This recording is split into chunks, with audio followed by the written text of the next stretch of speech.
Canada is not planning for the moment to use troops to help combat a spreading coronavirus outbreak, although the option remains on the table, Prime Minister Justin Trudeau said on Sunday.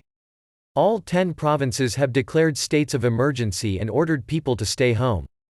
The number of cases rose to 6,280 from 5,655 on Saturday, while the death toll climbed to 63 from 61, according to a tally of provincial announcements compiled by the Canadian Broadcasting Corp. Quebec, where 8.5 million people are spread across a landmass the size of Western Europe, said on Saturday it was restricting access to 8 remote regions with often patchy access to healthcare. Quebec is also stationing police on the border with the United States to ensure returning travelers know they must go into isolation. Trudeau was non-committal when asked about deploying troops to help Quebec or other provinces. "We are prepared for all kinds of different situations. Of course, Canadians know very well that members of the armed forces are always ready to help when they are needed," he said.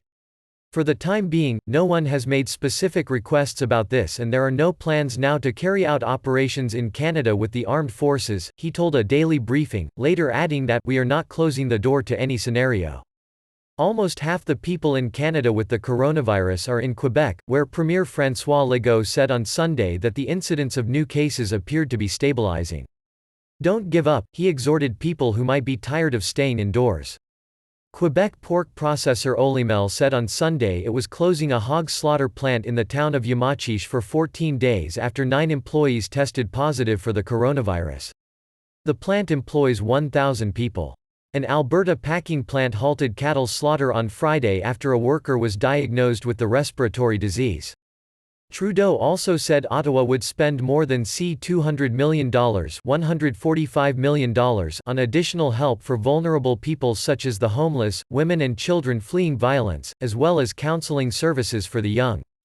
Trudeau was speaking outside his Ottawa residence, where he has been staying since his wife, Sophie, tested positive for the coronavirus. Sophie, who said on Saturday she had received the all-clear, has moved to the Prime Minister's official summer residence across the river in Quebec with the couple's 3 children, Trudeau said.